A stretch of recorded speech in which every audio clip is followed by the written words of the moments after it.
පස් නැතුව ලස්සනට ඉන්ඩෝ ප්ලාන්ට්ස් ටිකක් හදාගන්නේ කොහොමද කියලානේ මම ඔයාලට කියලා දෙන්නේ.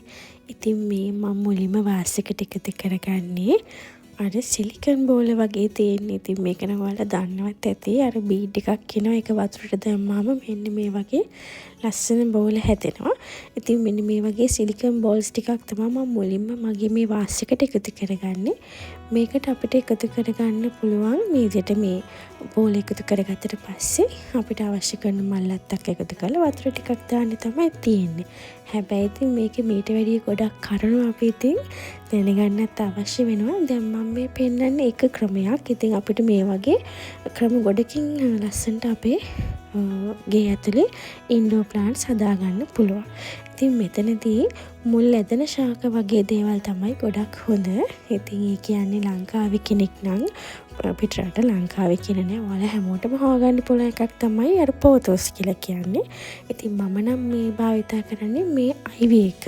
ඉතින් මං ජීවත් වෙන පරිසරයේ වටපිටාවේ කැලේට වෙන්න තමයි මම මේ අයිවි එක හොයාගත්තේ. ඒකේ පාට හරිම ලස්සනයි. ඔයාලට පේනවා ඇතිනේ කොළ පාට කහ පාට මිශ්‍ර වෙලා තියෙන්නේ. ඉතින් ලංකාවේ ජීවත් වෙන කෙනෙක් නම් ඔයාලට පුළුවන් මනි ප්ලාන්ට්ස් අයිව නැත්නම් ඒකට පෝතෝස් කියලාත් අපි හඳුන්වනවානේ. ඉතින් පෝතෝස් මනි ප්ලාන්ට්ස් එතකොට ලකී ප්ලාන්ට් එක ස්නේක් ප්ලාන්ට් අන්න ඒ වගේ පාරක එකතු කරලා ලස්සනට උගලන්ට ඉන්ඩෝර් ප්ලාන්ට්ස් හදාගන්න පුළුවන්. ස්නේක් ප්ලාන්ට්ස් වල අපිට ප්ලාන්ට් එක විතරක් නෙමෙයි අපිට ස්නේක් ප්ලාන්ට් එකේ නම් කොළයක් එකතු කරලා මේ විදිහටම වතුරයි ගලුයි එකතු කරලා ඔයාලට හදන්න පුළුවන්. ඒක ඇත්තටම හරිම ලස්සනයි. නමුත් මන් ළඟ මුලින් කලෙක්ෂන් එකක් තිබුණා. ඉතින් ඒව දෙන්නේ මම ඔක්කොම පැල කරලා. ඉතින් ඉස්සරහ වීඩියෝස් වලදී මම ඔයාලට ඒ වගේ ලස්සන අදහස් තව කියන්නම්.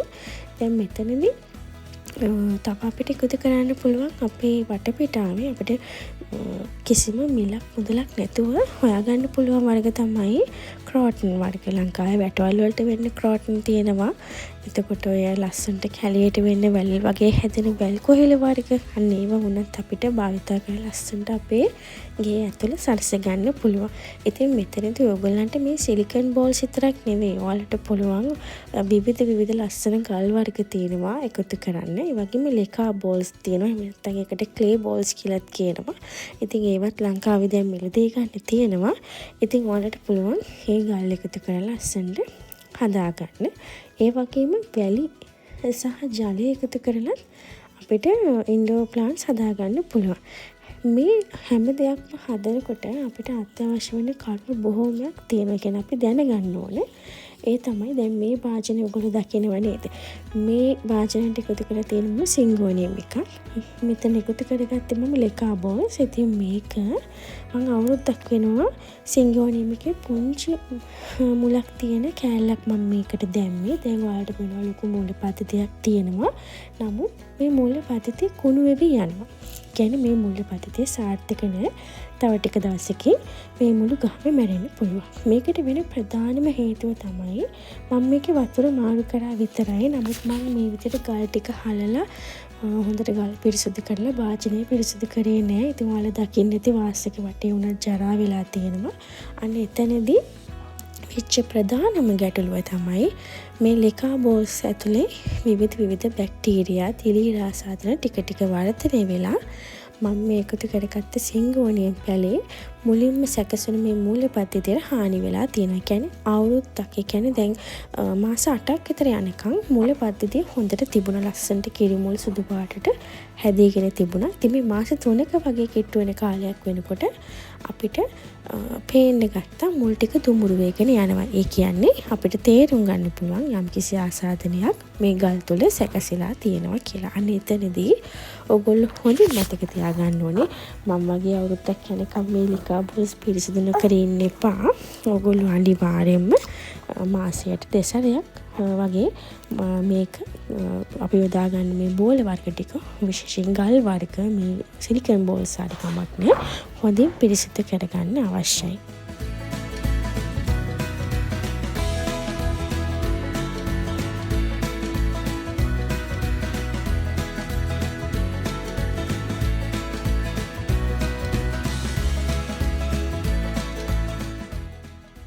විදිහට සිලිකන් බෝල්ස් යොදලා මම මේ මගේ කෝලියා සතු ටිකත් පොට් එකකට දාගත්තා. ඔයගලන්ට මතක ඇති මේ කෝලියා සතු මම මුලින්ම කලින් වීඩියෝ එකේ ඔයගලන්ට පෙන්නුවා. මම මේවා මුලින්ම කපලා ගන්නවා සීතල එන්න කලින්. මොකද සීතල આવොත් මට ප්‍රොපගේට් කරන්න බෑ කියලා. ඉතින් මේ භාජනයටත් මම මේ ලස්සන සිලිකන් බෝල්ස් එකතු කරලා තිනවා. හරි ලස්සනයි. ඔයාලට පේනවා ඇති හරි විචිත්‍රවත්. ඉතින් මේ වගේ ලස්සන පාට කොළ තියෙන විසිතුරු ශාඛා අපිට එකතු කරගන්න පුළුවන් නිවස අලංකාරය කරගන්න.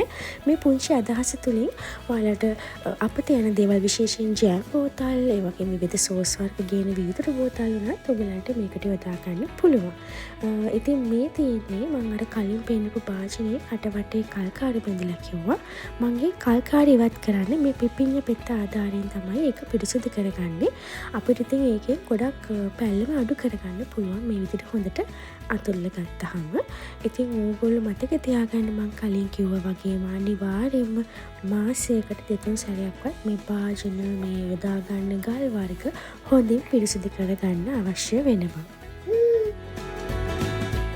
මේ විදිහට පිරිසිදු කරගත්ත වාසයකට මම දැන් එකතු කරගන්නේ ලේකා බෝල්ස්යි පාට කරපු ගල් වර්ග ටිකකුයි. ඉතින් අපිට වැලි එකතු කරොත් මම ඔයගලන්ට කිව්වනේ සිද්ධ වෙන ගැටලු ලොකු භාජනයක් හින්දා අපිට පිරිසිදු කරගන්න අමාරුයි. ඉතින් මේ විදිහට ගල් එතකොට සිලිකන් බෝල්ස් ඒ වගේ දේවල් එකතු කරලා ලස්සන විසිතුරු පෙළ හදාගන්න ක්‍රමවේදය තමයි මම අද ඔයගලන්ට ගෙනාවේ.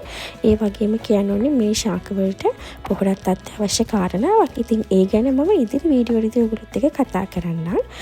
මම මේ විදිහට සකස් කරගත්ත මේ ඉන්ඩෝර් ප්ලාන්ට්ස් ටිකෙන් ලස්සනට ගේ අලංකාර කරගන්නේ කොහොමද කියලා වීඩියෝ එක අවසානයේ ඔයගලන්ට පෙන්නනවා. ඉතින් වීඩියෝ එක අවසානයේ වෙනතෙක් නරඹන්න කියලා ආරාධනා කරනවා. ආයෙත් අවශ්‍යක ලස්සන වීඩියෝ එකක් අරන් ඉන්නම්. මේ සම්බන්ධයෙන් යම්කිසි ගැටලුවක් ඔයගලන්ට තියෙනවා නම් මට කමෙන්ට් එකකින් ඉදිරිපත් කරන්න. ඔයාලගේ අදහසත් මාත් එක්ක ෂෙයා කරගන්න අමතක කරන්න එපා. ආයෙත් අවශ්‍යක ලස්සන වීඩියෝ එකක් අරන් ඔයගොල්ලෝ හම්බෙන්න එන්නම්. ඔයගොල්ලෝ හැමෝටම සුබ දවසක් කියලා ප්‍රාර්ථනා කරනවා.